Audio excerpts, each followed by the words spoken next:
This morning's sadness that Pope Francis' papacy has come to an end. The 88-year-old passing away early this morning after an extended illness, but just one day after a surprise appearance on Easter Sunday.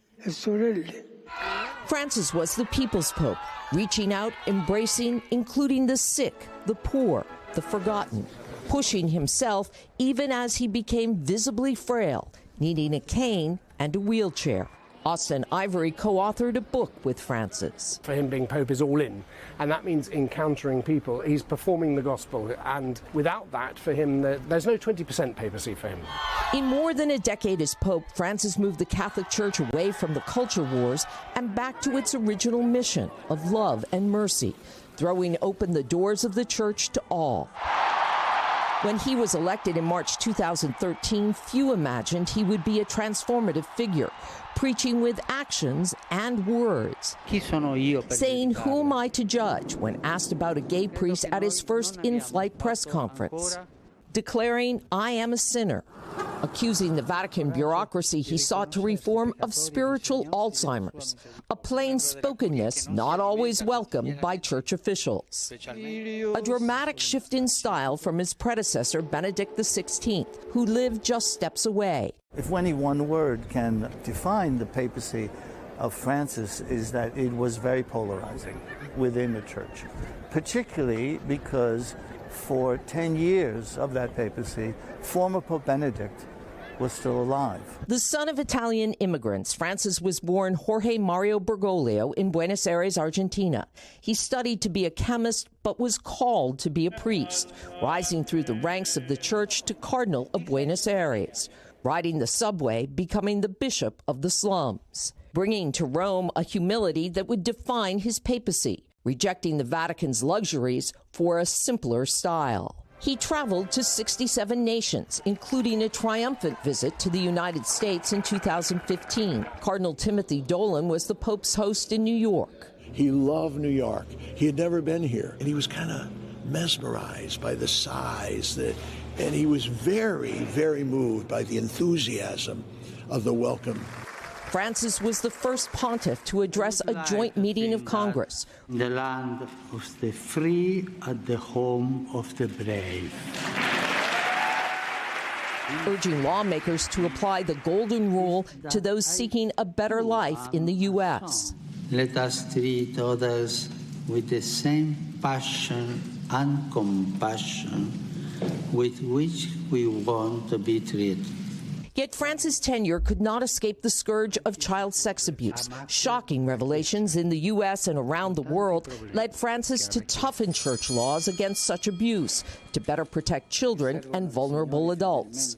He elevated the role of women in the church in a series of firsts, making a woman head of a Vatican department, giving a woman a vote in the Synod of Bishops, and appointing a woman to oversee the Vatican city-state. A man driven by his mission and the pressure of limited time. Especially in recent years, suffering from illnesses after damage to his lungs as a young man. Earlier this year, Francis hospitalized for over a month with pneumonia, but returning to the public eye just weeks ago, greeting crowds, thanking his hospital staff, and meeting world leaders, including Vice President J.D. Vance yesterday. And on Easter, in St. Peter's Square, out in the Pope Mobile greeting the faithful, the last time the world would see this leader of the Catholic Church, who tried to keep this 2,000-year-old institution vital in our modern world by practicing what he preached.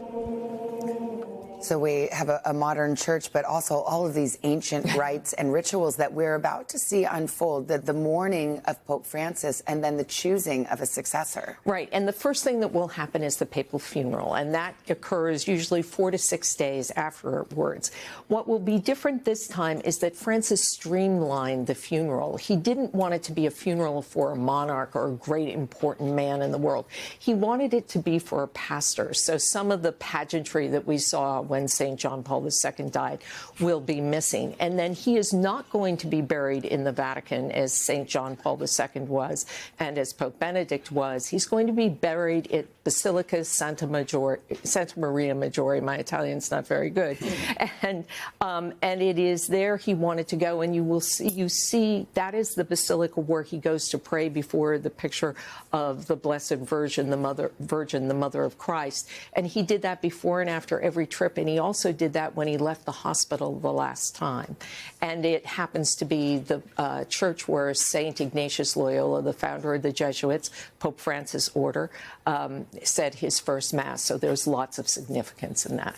Yeah, it's difficult to overstate the circumstances, the circumstances to which he ascended. Talk a little bit, Anne, if you can, about that, and just the fact that really no one saw him coming. No, and when he was elected, the cardinals at that time, they wanted the Curia, the bureaucracy in Rome, to work for the global church instead of everybody else working for the Curia. And so they elected Pope Francis, but nobody thought he would be this charismatic global figure that he turned out to be. And I think that what you saw is that when he was elected Pope, that job can either draw people in and make them very scared, or it frees them. And I think with Francis, it freed him to practice his faith as he wanted all of us to live it. Yeah, and he really did do that. He was the servant leader. He, absolutely. Even washing the feet of parishioners.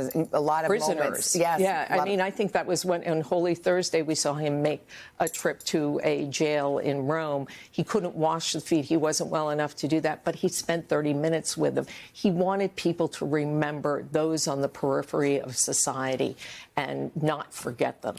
And he never did. Anne, thank you. Hey, thanks for watching. And don't forget, you can catch the Today Show every morning on NBC or take Today when you're on the go. Just follow the Today podcast on Apple Podcasts, Spotify, or wherever you listen.